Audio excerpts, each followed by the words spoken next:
We will call this meeting to order.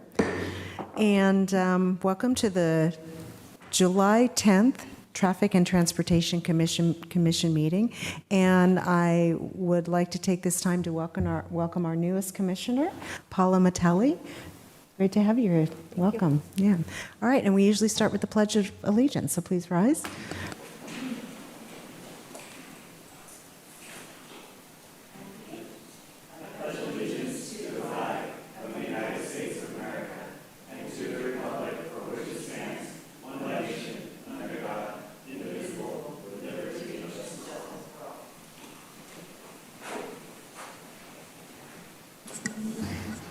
Okay, so we'll start with roll call. Chrissy? Commissioner Howell? Present. Commissioner Matelli? Present. Commissioner Sornio? Here. Commissioner Hammer? Here. Commissioner Guerra? Here. Commissioner Peterson? Here. And Commissioner Hernandez? Here. Thank you. Thank you. And next we go into, this is public comment for an item that's not on the agenda. You'll have an opportunity to make a comment on that agenda item as it comes up, but is there any public comment on something not on the agenda? And seeing none, we'll go into then the consent agenda, which tonight has just one item, which is the approval of the minutes. So unless there's any changes or issues, if I can entertain a motion to approve those minutes. We have a motion. Is there a second? Second. All right. Roll call or vote? Commissioner Howell? Yes. Commissioner Matelli? Yes. Commissioner Sornio? Yes. Commissioner Hammer? Yes. Commissioner Guerra? Yes. Commissioner Peterson? And Commissioner Hernandez? Yes. Thank you. Okay, so we're already up then at our first item, which is number 25-284. This is just for us to hear the presentation from staff and provide feedback, so there's no motion required. But this is continuation talking about the traffic calming project study, and tonight we're going to hear more about the criteria for prioritization. Take it away. Good evening, commissioners. So as mentioned, this is a presentation, an item on the criteria for prioritization of traffic calming. And as mentioned, there's no motion. Staff is seeking to receive feedback and comments, as well as questions in regards to the update to the prioritization criteria as how traffic calming projects get ranked and prioritized. So a little bit background, the policy program was adopted in 2009, and in the fiscal year 2016-17, the first traffic calming projects began to be implemented. With that and the traction there, requests starting to increase. And in that same year, later that year in 2017, the staff brought forward a prioritization criteria that no longer was based off of first come, first serve, but more of a quantifiable, measurable categories or criteria. And from there, after that got approved through council resolution, till now there has been over 12 projects that have been implemented. And we are here now, which is basically having these study sessions. And we had, as mentioned, as the chair mentioned, we had one in June, and that was more of the policy changes, which we'll see on the next slide. And today we are here to talk more on the actual prioritization criteria. So the policy changes, which was brought and was one of the main items as presented in June, earlier this past month, was part of changing some of the process. In June, we had brought and mentioned about how the process and the feedback that we will receive based on the process is that it takes too long. So the policy changes that were brought forward and presented in June 2025 were more of how to shorten that. And these are some of the changes that were mentioned and brought forward at that meeting, at your meeting in June. The one that I want to highlight, and that's highlighted here, is in regards to the classification of the requests that come in.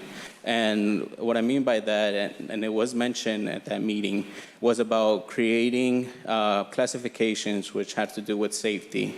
Ones that were going to be identified as traffic calming, and the other ones about not meeting the criteria.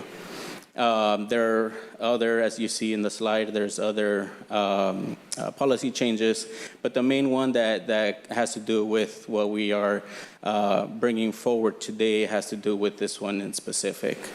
And we'll break it down in a later slide.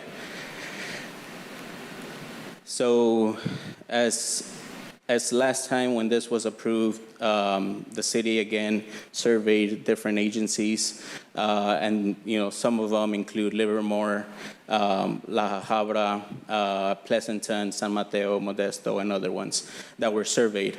And they had, as brought forward in the initial prioritization criteria, in 2017, similar categories are still in effect in some of these surveyed agencies, and some have updated it since. The traffic volume is still kind of within the average daily traffic, ADT, and speeds still within the measured MAN of kind of nationwide as the 85th percentile speed that is collected within the data. Crash history is still the same within 5 years. And one of the things that we'll mention, but want to point out, is that through the majority of the agencies surveyed, a lot of agencies focused on preventable collisions. We can talk a little bit more on the next slide, but just wanted to point that out because that's one of the changes, proposed changes to the crash history data itself. But these are the categories. Land use, that has to do with what's surrounding the street, whether it's in front, adjacent, on the street, or an offset of 500 feet is what the criteria is of how these get scores. Some agencies talk about sidewalk, bike routes as criteria, the geometrics.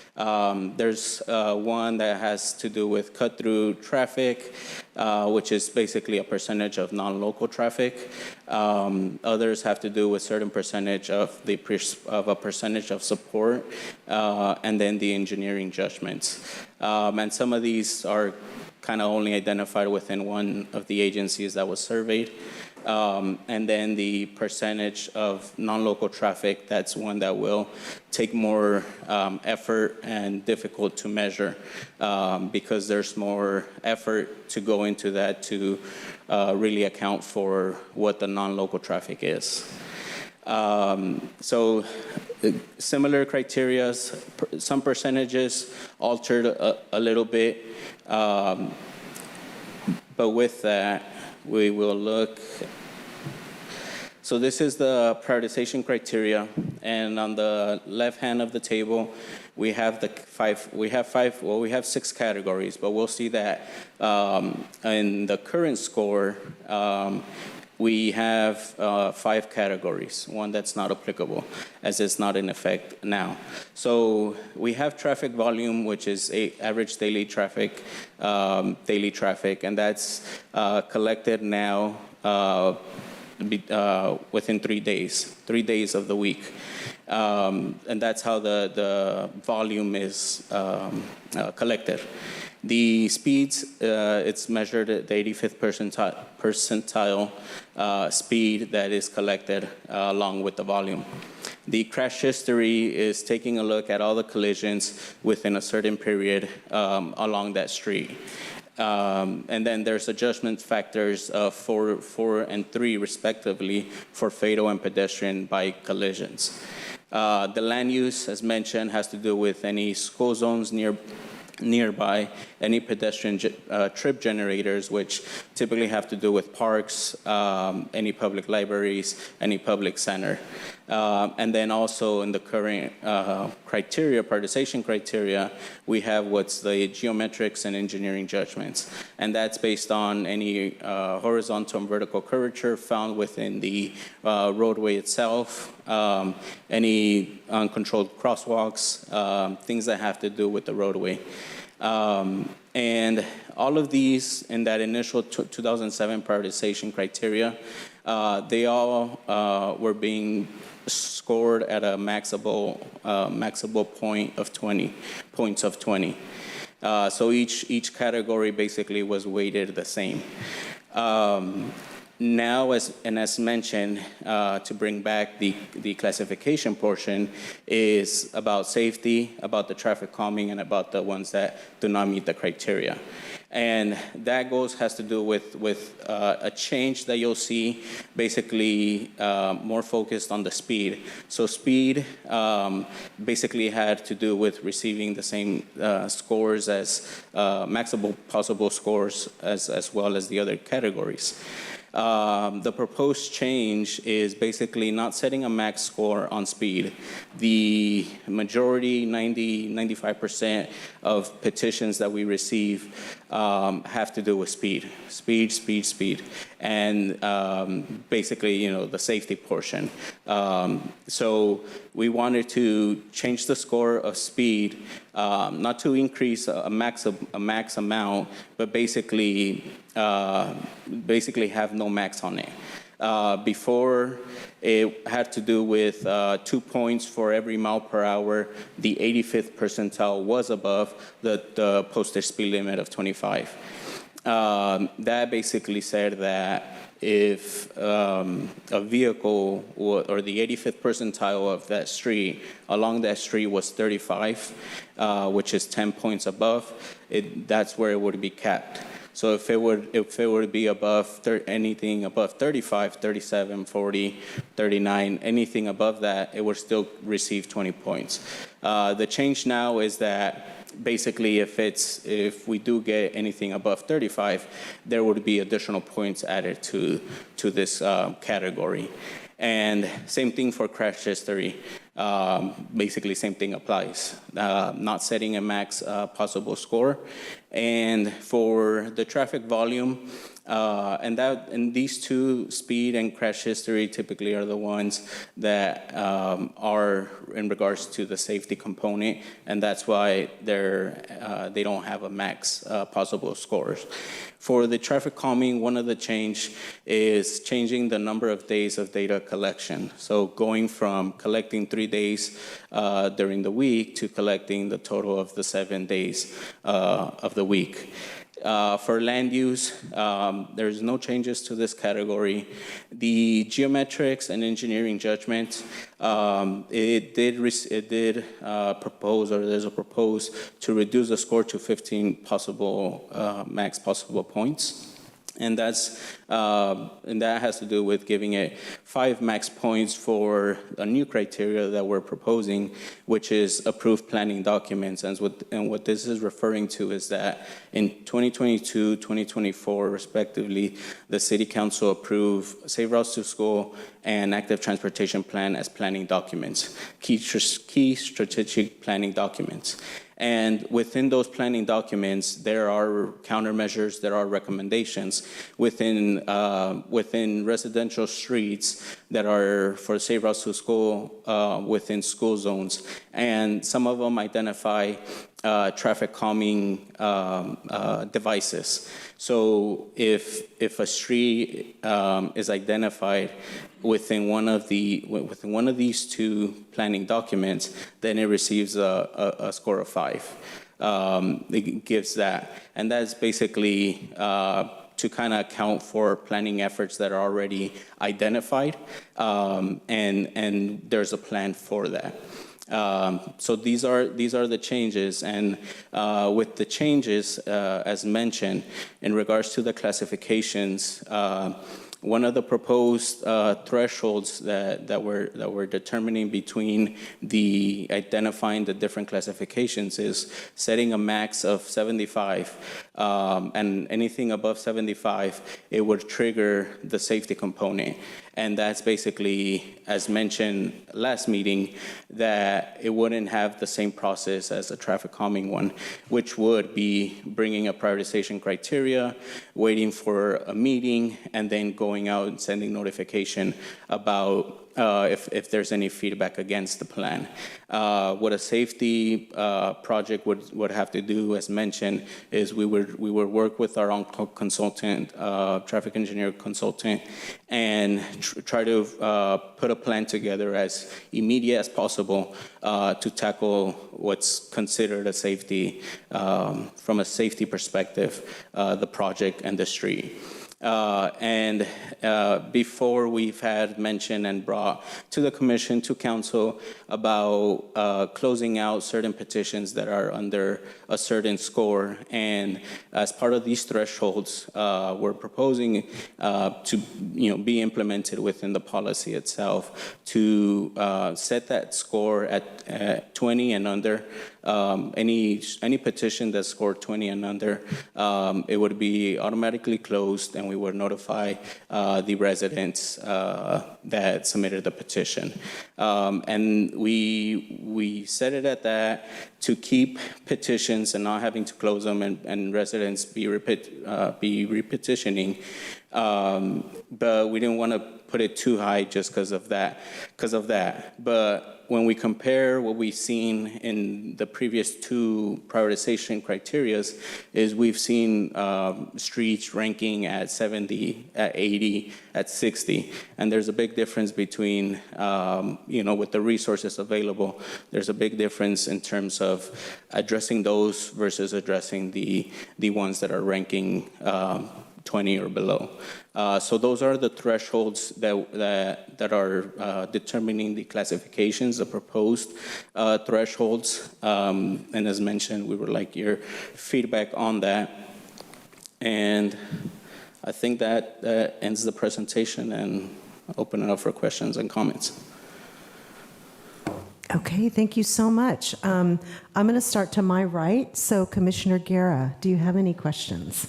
Oh, and just for Commissioner Metelli's information, we'll usually start with questions, then we'll go out to the public for any comment, and then we can come back and make our comments before. Yeah. Okay. I had a question. Once you do the traffic calming procedure, you go out to the street, you lay down the tracks, you get the information, you notify anybody in the neighborhood about the results, or you don't? Currently, no. In the prioritization process that we've done, where we have done the traffic study, basically to collect the traffic volume and the speed data, we set up the pneumatic road tubes that are laid out on the street, and that collects the volume and that collects the speeds. But no, to the question, there's some that have called, and the kind of more of the question, or sometimes they've even seen the student interns, which was mentioned last meeting, that they're the ones who are collecting the data, setting up the equipment. There's residents that do go out there and kind of question them and ask them what is it for, and they let them know it's for traffic calming. But typically when they call, they want to know basically where they're at in terms of the rank. But the process that we have now, we can't, if data is collected from a street, we still have to kind of wait through the process that we have for either spring or to finalize all the data to be able to determine where a street would be ranked. Okay, the part B to that question was also, once you've collected the data, when do you reach out? Do you wait the actual, I guess it's 15 months to 24 months? Do you do it in 6 months? I know we're trying to get things done faster. So the current process is once we had collected all the data, so as mentioned in the last meeting, we typically would have collected data in fall and in spring. Once we finished collecting all the data, compiling everything, having a prioritization list, a draft prioritization list that comes to the Traffic and Transportation Commission, whether it be 2 weeks, 3 weeks before, that's when we typically let them know, we have a prioritization list, we're taking it to TTC, and that's prior meetings where residents have come out and gave feedback to the commissioners. So it's kind of, right now, it's kind of at the end, basically, of all the data collection. With this new process, there will be those that meet the threshold of 75 and above, that would be notified immediately, as the addressing those streets would be an immediate response. Yeah, the reason why I asked that Part B question is because I have a lot of residents that want to flood your building and ask questions. I'm like, well, it doesn't work that way. Mm-hmm. It's a process, but if you reached out to somebody in the neighborhood maybe and let them know kind of the outcome of that is and where it's going to go either way, it might be easier for us to relay that message to the neighborhood and the neighbors. Okay. Yeah, that's something we can, once we collect data, basically, and if questions come, or we'll notify residents about the speed and the volume. Those are all my questions. Thank you. Thank you. Thank you. Commissioner Peterson? No questions. No questions? Commissioner Mattelli, do you have any questions at this point? Okay. I'll go here to my left. Commissioner Hammer? Always. Okay, so actually, regarding the results, would it be appropriate to have a page on the website, the city website, saying these are the traffic results after you have all the compiled data, right? I'm not saying like put it up there prematurely, but once you have the results, just do that for all the streets. It'd be interesting data because I'm okay, so I'm a giant nerd, but I've looked for data like this and sometimes it's hard to find. So that's my first one, merely a suggestion. Do with it as you will. And then the question, the real question is, these changes, we voted on the approved list for traffic calming earlier this year, last year, I forget exactly the date, yeah. But we didn't obviously get to some of those people. And they're gonna drop off at one point, right? There's some that dropped, but there's some that they automatically get reprioritized if they weren't close. So does this updated grading rubric apply or reapply, or you recount the people that are still on the list to see how they would do on with the current grading structure? Yes, and that's why we typically have brought before, and typically try to do it May, June, where we bring a prioritization list to the Traffic and Transportation Commission. We've kind of hold off on that, and that's because we want to get this kind of straightened out, hear the feedback, and basically put it into effect, and then have those streets, along with all new petitions, through this new prioritization, through the news policy update. Perfect. That's all I wanted to know. Thank you. Thank you. Commissioner Hernandez, any questions? Yes. You know what Mr. Guerra brought up? Every leader or every section, like on Creek Bridge where we live, I communicated with you all the time on the speed bumps, and it's good. You came back, and we had a good relationship.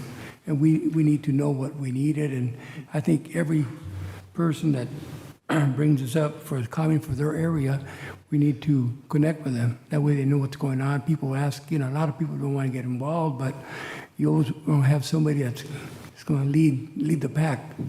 So I think it'd be a good idea to communicate, find somebody that will be in charge, or that would help a lot. Get it going and see what you need, and just take it from there. Okay. I think that's what I would like to see. Thank you. Thank you. Any questions, Commissioner Ursulio? No questions, thank you. Okay. My only question is, and I apologize if maybe you did mention this, could you define preventable collision? And like, how does that differ? Because that's now part of a new criteria. Correct. So preventable collision is basically a collision along the roadway that can be prevented through a traffic calming device.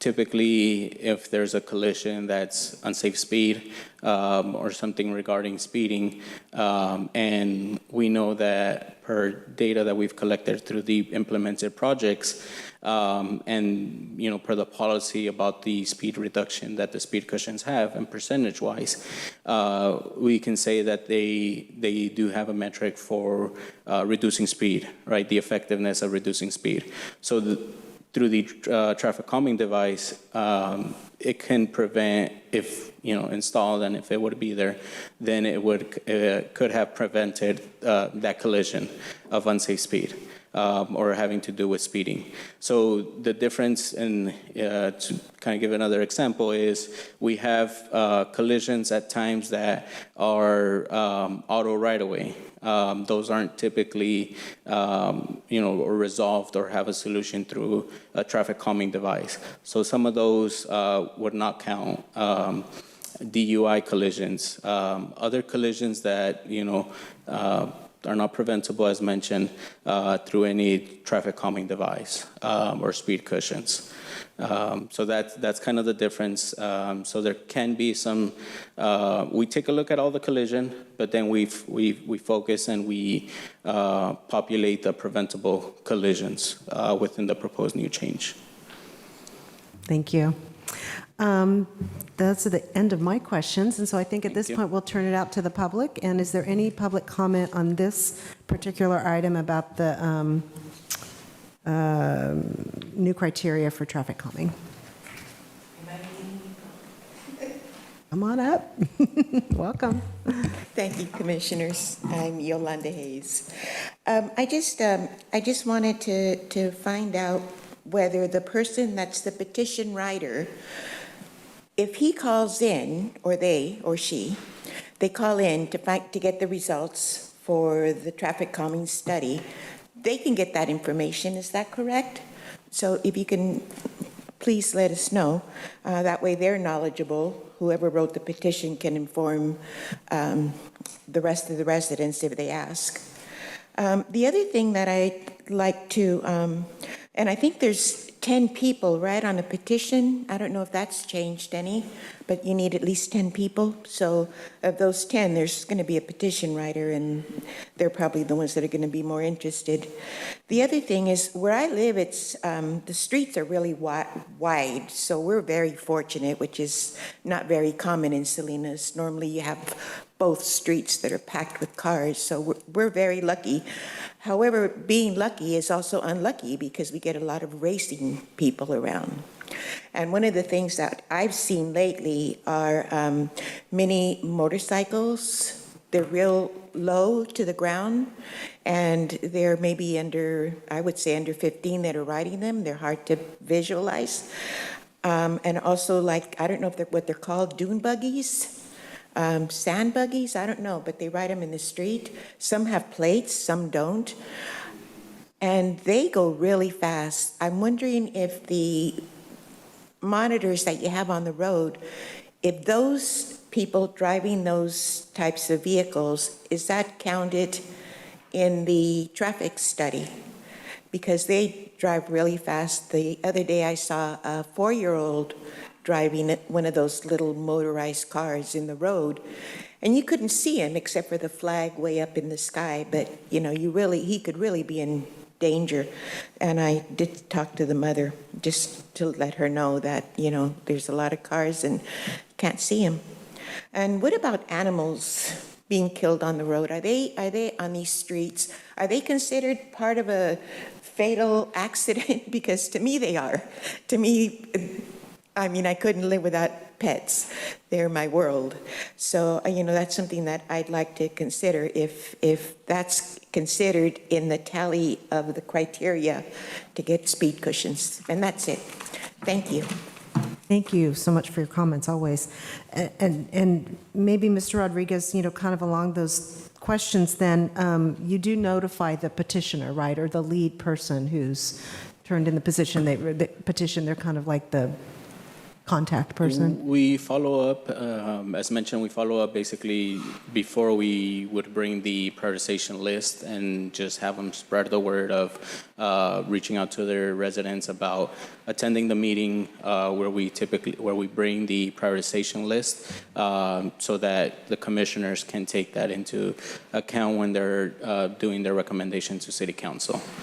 So they are notified, and we tend to kind of bring them and provide them status update if a construction project is taking a little longer or where some of the steps are at. So there is that communication from staff to the lead petitioner. Okay, thanks. And I imagine then those strips pick up any vehicle that's driving over them? Or like if I would say in terms of identifying a quad, which is the four-wheeler that has, the axles maybe a little more.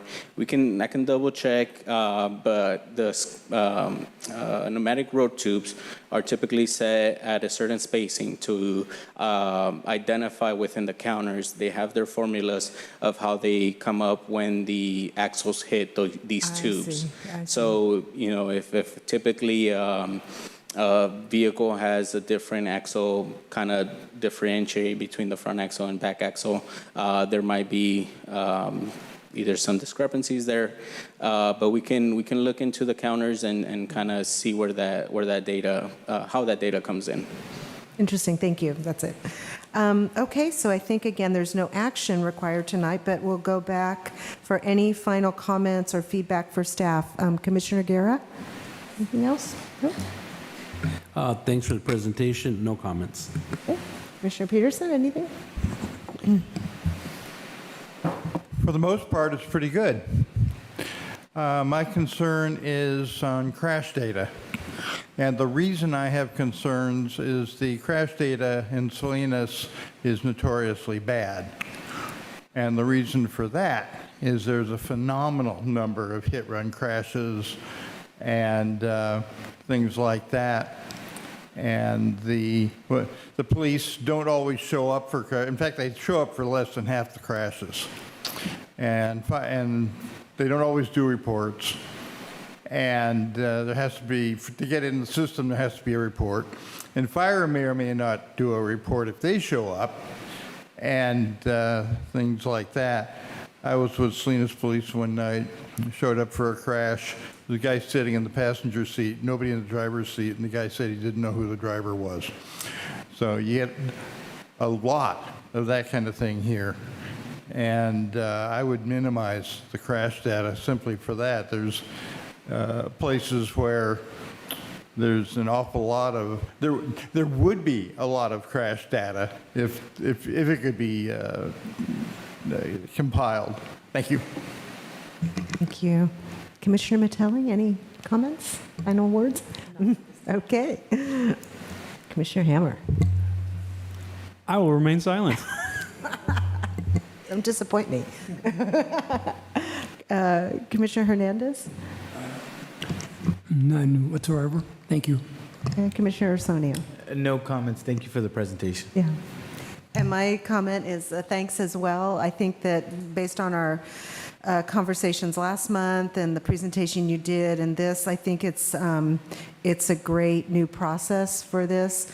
Unfortunately, we'll never be able to meet everyone's needs for traffic calming in the city. The requests are so much more and the resources are so much less. But I think this, I like that it's focusing on speed and crash and especially too taking into account some of all the work that's been done around safe routes to school and whatnot and making sure that that's a part of it too. So thank you so much. Okay. So then the next item is Mr. Hernandez is going to present engineering and traffic surveys for speed limits. And this does require a motion when we get to that point. So you go. Good evening, Commissioners. My name is Jonathan Hernandez. I'm the junior engineer with the Traffic Division. So tonight I'll be presenting the 2025 engineering and traffic surveys for speed limits. I'm going to propose a motion to recommend City Council receive the 2025 engineering and traffic surveys and approve a resolution adopting the establishment of speed limits as recommended by the 2025 engineering and traffic surveys for speed limits technical report. Excuse me. Summary. So Public Works identified 19 roadway segments that will need resurveyed. Will expire the first half of 2025. Out of those 19, we surveyed 2 will be decreasing in speed and 17 will remain the same.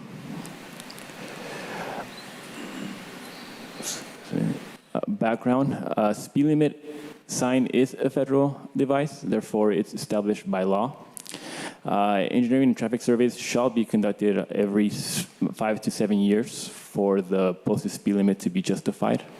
If it is not surveyed within the adequate time frame, then the posted speed limit will not be justified and cannot be enforced properly. So a little bit of the methodology in regards to how staff determines the speed limit. So there are 3 steps. First, it becomes with data collection. So what staff does is they will go out to the field. They will take an indiscriminate sample data, which involves 100 vehicles, 50 per bound, and they'll collect the speed during normal traffic conditions.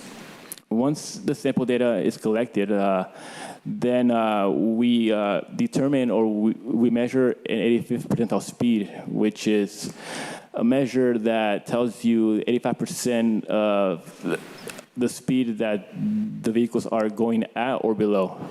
And once we determine or we find the 85th percentile speed, then that's when staff will recommend a speed limit based on the MTCD guidelines.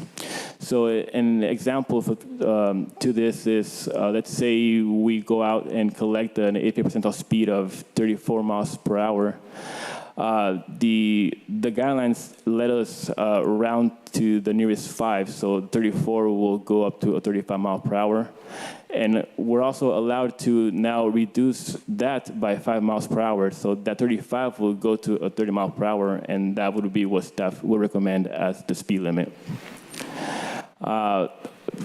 However, in October 2021, California Assembly Bill 43, also referred to as AB 43, passed a law that became effective July 2024, which allows local agency to further reduce the speed limit by 5 miles per hour.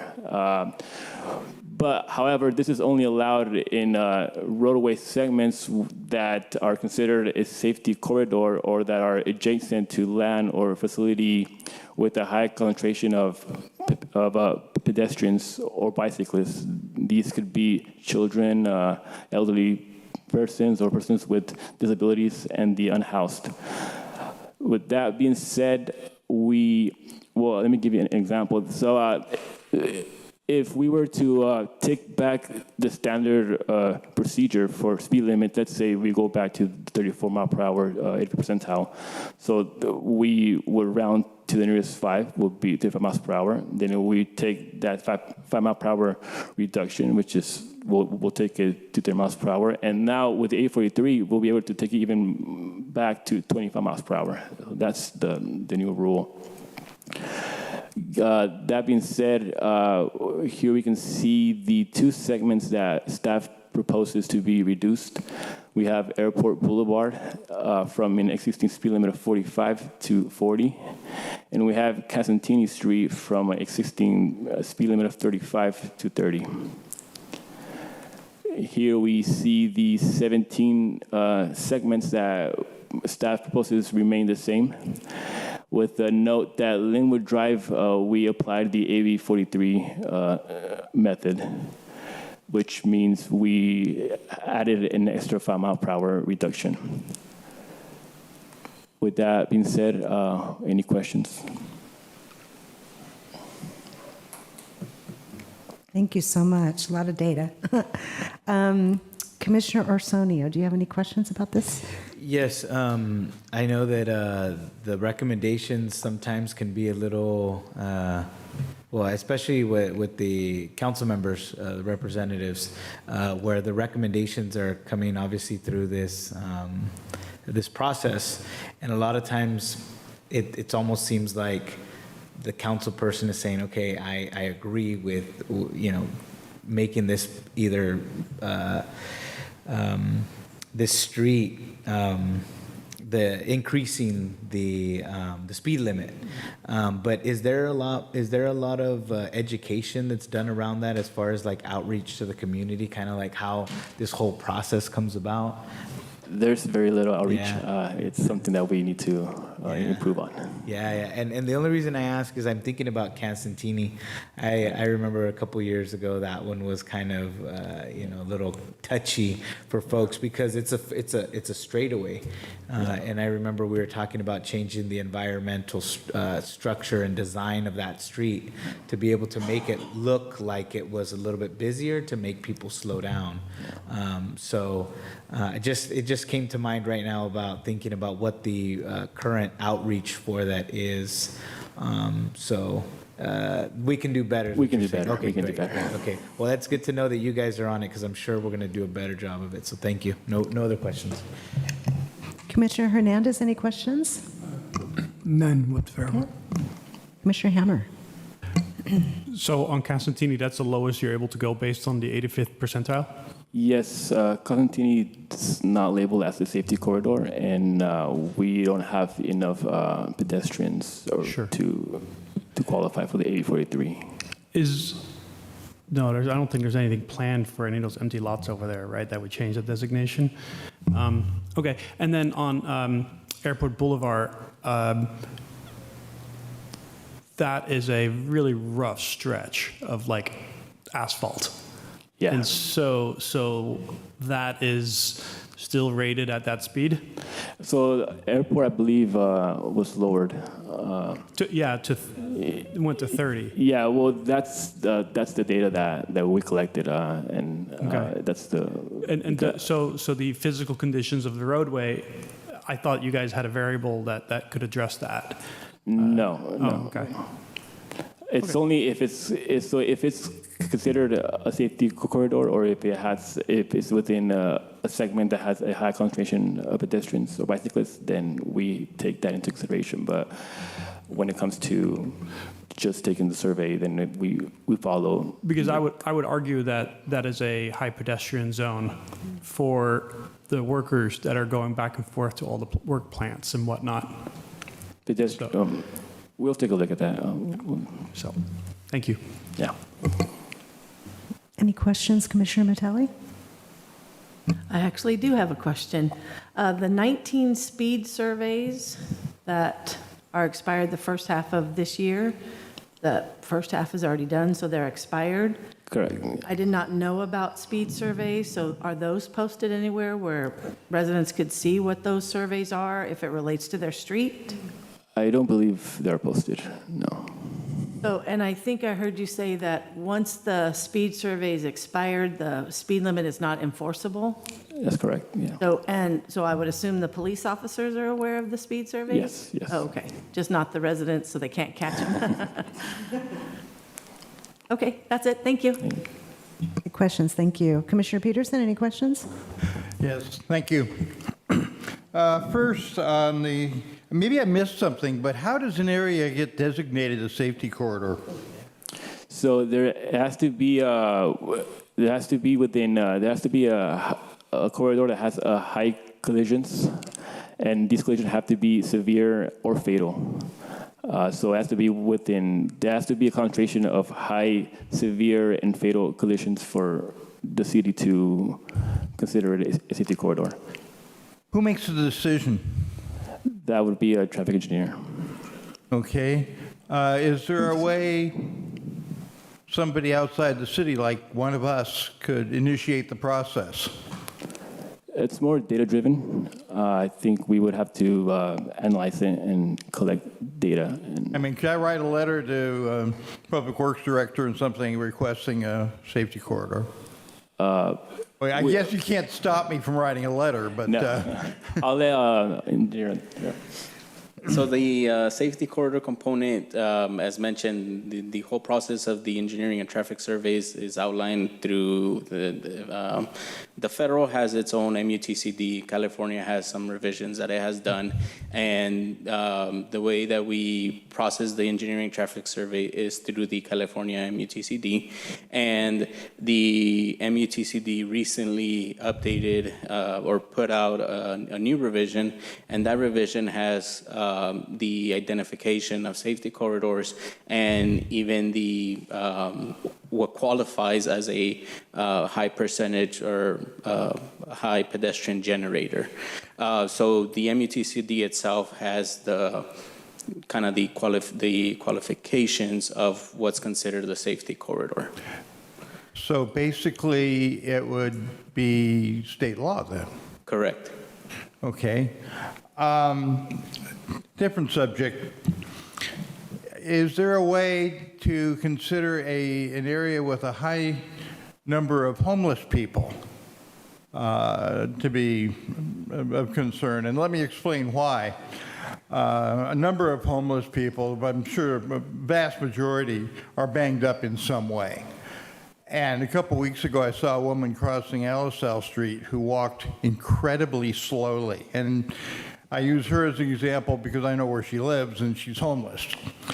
And she started with the green light, so she was legal, but she was a lot slower than I am, and I'm pretty slow. And my concern was, as I was watching her cross the street, she was pretty much in the middle, and a car missed her by my estimate of 6 inches. And I realized you can't do that to every street, and Alisal Street wouldn't be, for one person. But the homeless community generally has an awful lot of people who have physical problems. Under AB 43, it would apply to have the extra 5 mile per hour reduction, but to be considered a safety corridor, it's more involved with collisions, so it wouldn't apply. Thank you. Yeah. Commissioner Guerra, any questions? Yes, I do. First of all, I want to say I would like for the system that you have on trying to get this information be brought to the public also, because a lot of the public has a lot of concerns on their own streets and where they travel. Your best information is the people that travel the streets. I don't know if your MBTST device is better than people driving. I think people that drive all the time will give you better data, in my opinion. The reason why I say that is because in Montebella, if you're coming from Freedom Parkway, you enter Montebella, you pass Tuscany Road or Tuscany Way, there's a school there. The speed limit is 25. Okay? Right next to that, the park is adjacent to it, right next to it. That's still 25. People race through there, through Palermo. They pass Palermo, and it goes into a bend that goes into Schaumburg Parkway. And people are going 40 miles an hour in that 15-mile-an-hour bend. Remember, it's 25, 15, and then all the way down Schaumburg till you hit Alisal Road. It is 25, but nobody does 25. You're talking 50, 60, and plus miles per hour.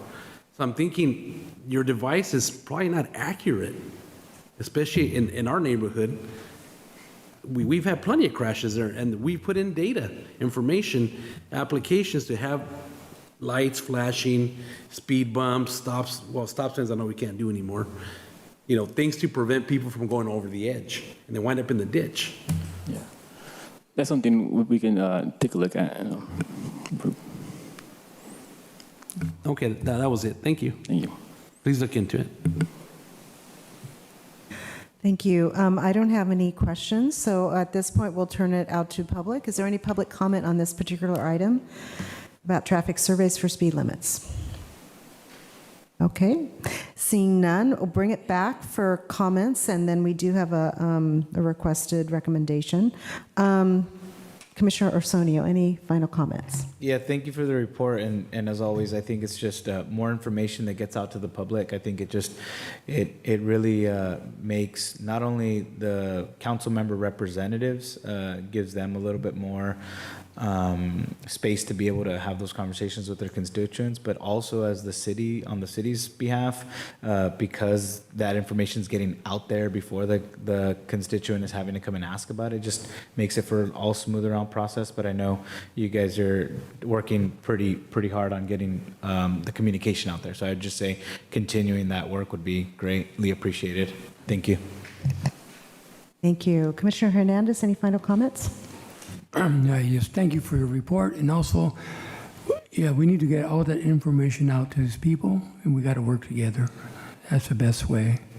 Okay? Thank you so much again. Commissioner Hammer. I'm good to go other than looking at Airport Boulevard again, but that's it. Thanks, guys. Appreciate it. Everything else looks good. Commissioner Battelli? Thank you for your report. No other comments. Okay. Commissioner Peterson? Well, I'm not quite the data nerd Greg is, but I worked with numbers for decades, and I have a lot of respect for empirical data. And you heard what I said earlier about crashes, so how that is inaccurate, so I won't go there.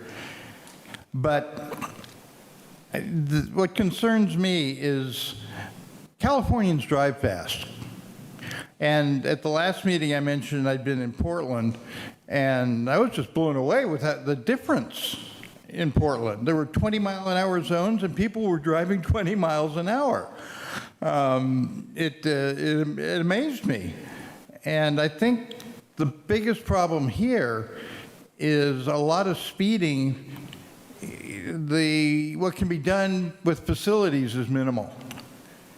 And the last I heard, our police traffic unit was a sergeant, one full-time officer, and a bunch of officers on overtime, and that can't do it. It can make a little bit, but if they were to, and they've done things like this. They've done things where they converge on an area, and that's bad. But until people are afraid for one reason or another to go fast, people are going to go fast. I get passed all the time. I'm an old wimp, and I like the idea. I just, quite frankly, don't think it's a facilities issue that much. So anyway, thank you. But I like the presentation, by the way, and I like the answers. Commissioner Guerra, any final comments? Yes, thank you. Great presentation. I would recommend probably a little bit more data, more outreach to the public. And I would recommend maybe even if we can indulge our school system to put in driver's ed to help these young drivers. They have no clue. They can't even park forward. Everybody wants to park in reverse, and it takes them like 5 minutes to do it. I'm just saying. That's just my opinion. Thank you. Appreciate it. Yeah, I just had a flashback to driver's ed in high school.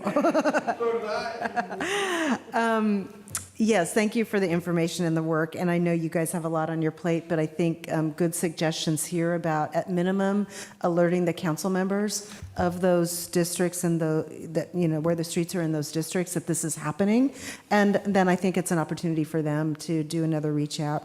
And I think the city's been doing so much great stuff. I know you've increased the social media and putting, a lot of information out that way. That might be another opportunity for education just to residents, saying, hey, did you know, that these come up for renewal or for reevaluation, and here's what we did. So some ideas.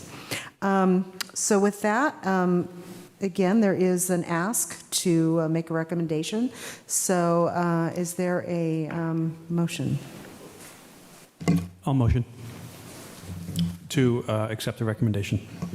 I'm just going to read it just for clarity. Recommend to City Council receive the 2025 engineering and traffic surveys and approve a resolution adopting the establishment of speed limits as recommended by the 2025 engineering and traffic survey for speed limits technical report.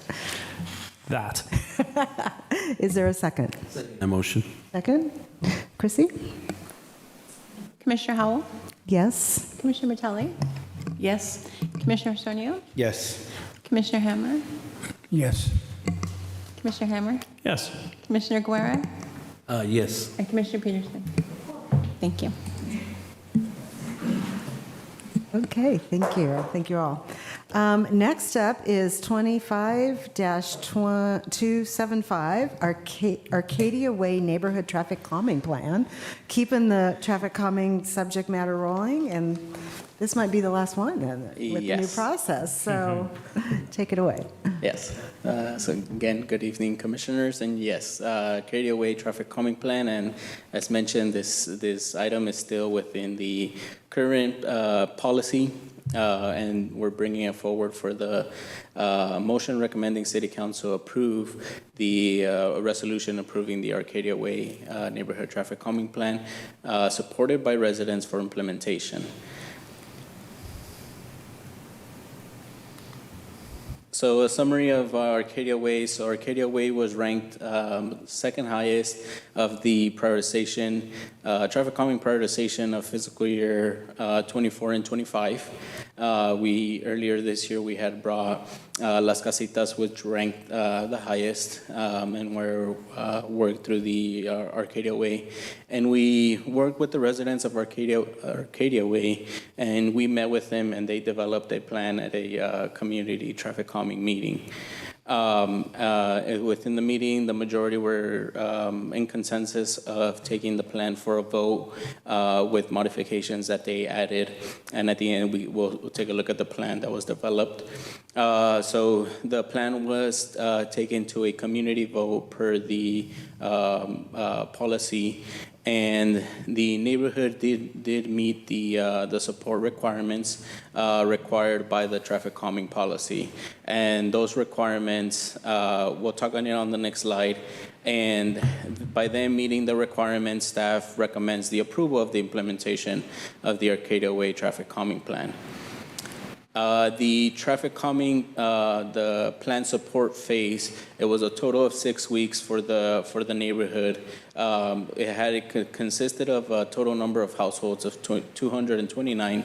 The number of ballots, which is the first requirement, is that they have to, 50% of the ballots sent out, mailed out, have to be returned to the city. And that criteria in terms of numbers of households was 115. The ballot return rate came in at 52%, with the ballots received at 118, putting that percentage at the 52 over the 50% required. Of those 50% that are received, 67% of those have to be in favor of the plan. And the ballots in favor of the plan was 86%. So the neighborhood met the requirements, and through the policy, through the current policy, we're seeking that motion of recommending to council resolution approving the plan for implementation, and supported by its residents by meeting the plan support requirements. And this is a proposed plan that was developed and finalized during the meeting, which consists of 4 speed cushions along Arcadia Way and flashing beacon in each direction on the uncontrolled crosswalk near the school and the park that's there. And I believe with that, we'll open it up for questions and comments. Thank you. To my right, Commissioner Guerra, any questions? No questions. I like the data. I like the information given. I like how the public was very involved. No questions. Thank you. Thank you. Commissioner Peterson? Okay. Commissioner Ventali? Yes, I have a question. How are the ballots provided? Are they paper? Are they electronic? How do they get to all the residents? They are mailed out to all the residents, and within the meeting, there's a handful of residents that would like to be updated on a weekly. We try to send it on a weekly update, and through that weekly update, we provide an electronic version of what was mailed out, and in addition, we provide information of households that the city has not received any ballots, and through the attachment, residents can print out additional ballots or the package, which is what we sent out, is a letter explaining of basically background information of the project, description of the proposed plan. That's a letter. We send out the ballot. Both of those are Spanish and English. And then we send out the copy of the proposed plan. And that gets mailed out along with a prepaid envelope for the residents to mail their ballots back. The ballots can be received through email, mail, in person. And that's how we receive. But for all the residents, it's mailed out. For some, it's distributed on that weekly update of the percentages and where they're at electronically. And how much time do they have to return the ballots? Typically, it's a 4-week period. We can extend it and have extended it depending if there's holidays in between and within the time period. Okay, thank you. Thank you. Commissioner Hammer. When are you going to install it? Yeah. I'm good to go. It looks good. Approve. Thank you. Commissioner Hernandez, any questions? None. Commissioner Arsenio. No, did you make a motion right now, Craig? No. Oh, okay. If there's not a motion on the floor? Not yet. I'll make a motion to approve it. Again, I've been part of that process. I think you're just very helpful when it comes to that, very responsive, very helpful via email and telephone. And I know that some of these projects are starting to get a lot more of them completed. I think the last one we were up here and we barely passed the finish line. But I think that it's good to see that these are getting completed. So just thanks for that work. Yeah, thank you. Second that motion. Okay, thanks. I did have a question, so then we'll kind of go out to public comment and but thank you for that. Thank you. Just a question about the flashing beacon at the crosswalk. Was that part of a suggestion for the Safe Routes to School plan around that school, or? That came about with the residents. Oh, okay. Yeah, it's something that they kind of put into the plan. Okay, great. Okay, with that, we'll turn it out to public comment. Is there any public comment specifically on this Arcadia Way traffic calming plan? Seeing none. Okay. Unless there's any other final comments, want to make sure. We have a motion. We have a second. No other final comments? Go ahead.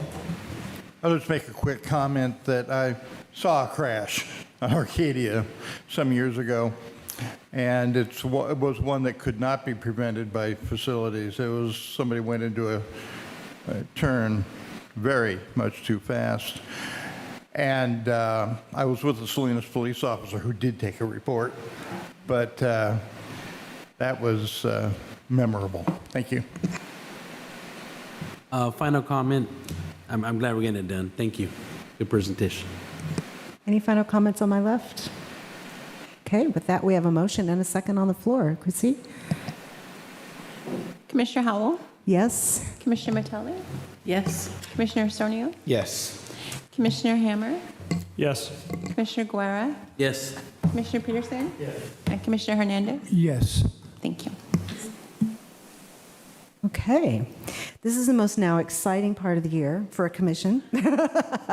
As we go into our final item here, 25-283, which is the annual election of a commission chairperson and a vice chair. So we start with chair, right, Chrissy? Okay. So we'll start with the chair position, and with that, I'll open it up to any nominations for that position. Well, I'd like to suggest that we continue with our current chair. I'd like to make that motion, or I don't know, that's my vote, I guess. But well, if Well, thank you so much. Unfortunately, I'm resigning from the commission. I'm stepping off. I was gonna.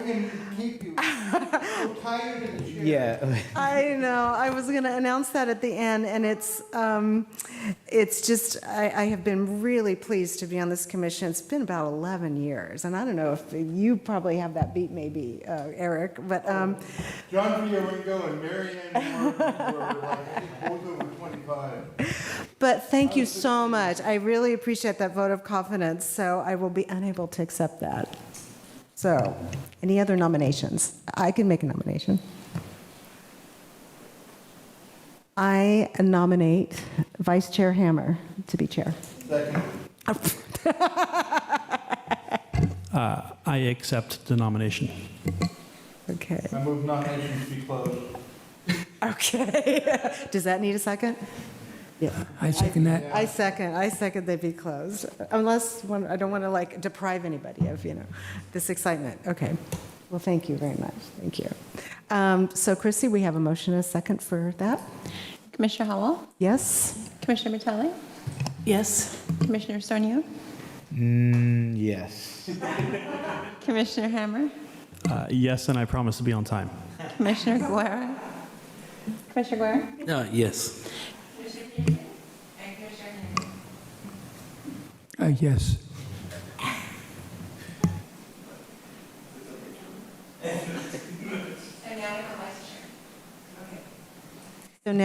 So now we go to the vice chair position, and I'll open it up for any nominations for vice chair.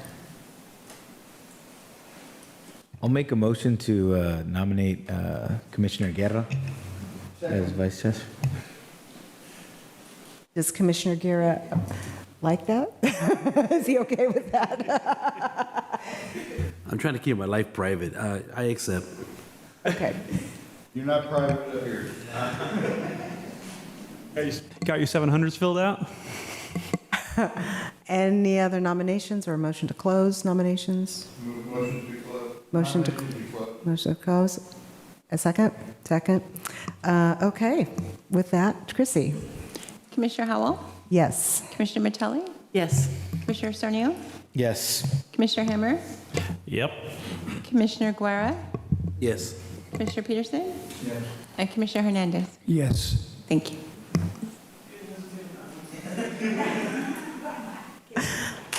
Excellent. Congratulations to you both. Thank you. Thank you for stepping up and doing that.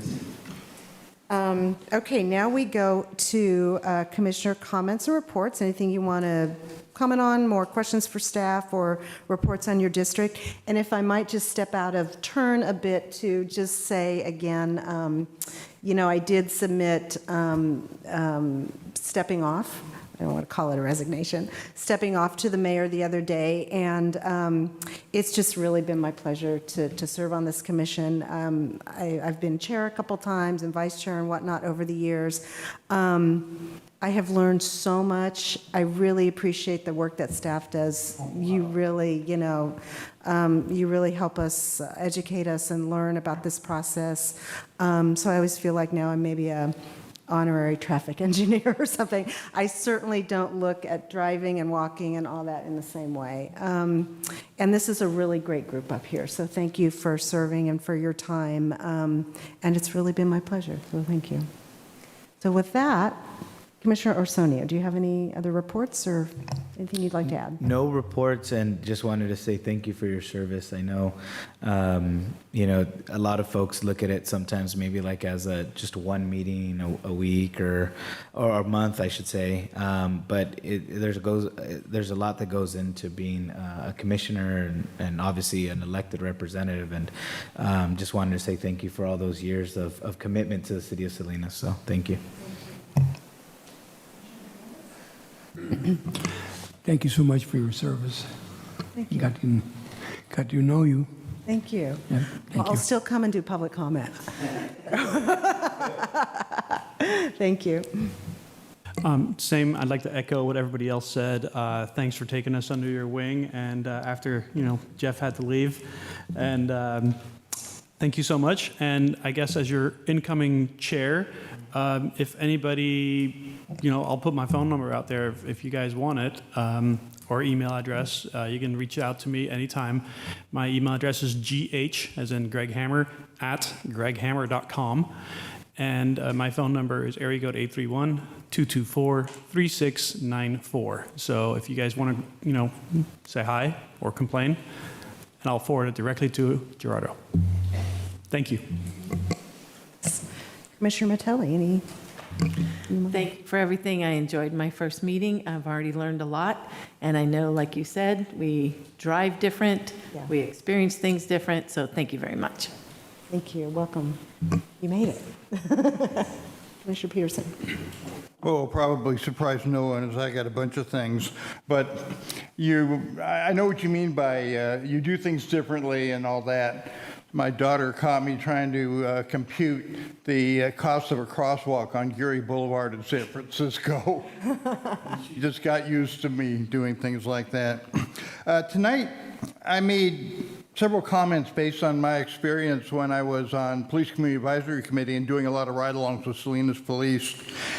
And I found Salinas Police a simply invaluable resource, but not for us. And I think it would be a good idea if, I'm not sure who would have to do what, but if we were able to do ride-alongs with Salinas Police. I did several specifically with traffic officers. And it was just, the things you learn. You learn things you didn't know you didn't know. This has to do with City Council. At the City Council meeting, I was expecting Adelina to be here, but I already told her. She made a comment about us paying PG&E, and I said, what? We should be paying Central Coast Community Energy. And we are paying PG&E while we're a member of Central Coast Community Energy. And I think we should not pay PG&E either for electricity or gas when we're a part of Central Coast Community Energy. And in the interest of full disclosure, I've got stock in PG&E. Last meeting, Greg made a comment about having police here at our meetings, and I mentioned that we'd had, and they were really valuable for a minute or two, and they were taken away because it wasn't cost effective. And I just am thinking about that. And there are several retired police in the area, including there's a traffic sergeant who lives in Turo Park. I mentioned the coming across a car with the guy in the passenger seat and no driver. Well, the guy I was with that night works part-time for the police. And I don't think, I can't speak for them, but there are a number of retired police who would be very knowledgeable, who just might be available because they're not part of the police being shorthanded. Since everybody's getting into personal things, I will be at the next meeting. I'll get that in the agenda item, but I won't be here in September. The VA found that I have my very own tumor, and I don't know how long I'll be out. I will definitely miss September. And I can't lift anything for 2 months, but that has nothing to do with this. I do not know how long I'll be back. I will not be able to even watch, in September, I won't even be able to watch online because of the way the schedule is. But if I am laid up and have to watch online, I don't think I can vote or count as a quorum. So I will be back as soon as I can, but unless Andrew replaces me, and but it's going to be interesting. And where this really affects people on this commission is what the doctors told me is my balance will get better, the hearing in my right ear will get better, and I will totally lose all hearing in the left ear, which means I should probably sit on that side of the chair, but I'll be back as fast as I can. Thank you. Well, we know you will. We wish you well. One way or another. Commissioner Garrett. Yes, I want to say final comments. I want to thank you for the short time we were together. We have a great group here. I think everybody here is really involved in their community. Everybody has either been a council member or in the future would want to be one, hopefully, somebody else out there that bring great knowledge to this table, which is good. We need to keep it that way. And everybody's opinion counts, whether we agree or not. It doesn't matter. We're all individuals here. You made a great team with us. Thank you. Mr. Peterson, hopefully you get better. I mean, I'm going to pray for you. I'm going to pray for you. Hopefully you get real good. Palo Alto VA, Stanford Doctors. Awesome. Awesome. And I want to invite everybody out. There's a lot of car shows going on. There's one coming out for the Crusaders, July 26th, I believe it's going to be in Soledad, California. That's an annual thing. But we had a couple in Salinas that I didn't have a chance to mention. And there's a lot of, anybody out here that does food truck or whatever, we need to support the community. Out here downtown, everybody come down, please, and spend some money on your people that work very hard in this city, that have a business, that are trying to just survive. It's been tough for a lot of people. But I want to thank everybody, and out to the public, let's get more young people involved. I see some young people back there. I appreciate you coming, sir. It takes a lot to stand out here and, a whole hour and a half with a bunch of old people up here trying to tell you how to live your life. That's why we need you guys to put some input. Except for Sonia, he's under his 40s. I think he's only 40. Thank you very much, and thank you, Mr. Hammer. I'll see you next month. Everybody else, have a great day. Thank you. Thank you so much. Couple things based on comments. Maybe just a suggestion, because I know the police at one point got a traffic safety grant for some work, and maybe an update, at a future commission meeting by them would be interesting. And I appreciate that comment about the youth too. It's going to be exciting for the city to have a youth council that they're bringing forward. And then I would really just encourage all of you, and I know many of you already do, but anytime there's a community meeting about anything really, engagement, whatever, it's a really good opportunity not only to connect with folks, but then you hear back from them about, their traffic concerns and whatnot. And when TAMC has their outreach, they're doing some regional Vision Zero planning now. So you might see TAMC at various public meetings. Salinas already has its Vision Zero plan, but they're looking at some of the outlying areas outside of proper, and then, of course, encouraging other cities and other parts of the unincorporated parts of the county to do it. So it's a great opportunity to get some information as well. So with that, I will call this meeting to an end. If I may. Sorry. From staff's It's not written on my perspective, we do want to echo the commissioners and basically, give thanks for all your time, your work, and your dedication to the commission. It's been a pleasure working alongside you. You're up there, we present, but we're both serving the residents of City of Salinas and making this healthier city. So we want to thank you from staff side. We also want to welcome Commissioner Matelli, and alongside all of you, working with you. And it's kind of mentioning on the side, it's bittersweet. We have all 7 commissioners, in a long time that we haven't had 7 commissioners. But we're hoping that, the mayor I'll stay appoints on him. And but yeah, thank you all. Kendra, you'll be missed, but we'll still see you around. Thank you. Absolutely. Thank you so much. Your staff is fantastic. And yeah, it's great. I'm still working on Blue Zone stuff, and that's really good for our community, and I'm a proud resident of Salinas. So thank you all very much. And you can show up for our meeting. I definitely will. It is possible for former commissioners to be in the audience. I will. Thank you.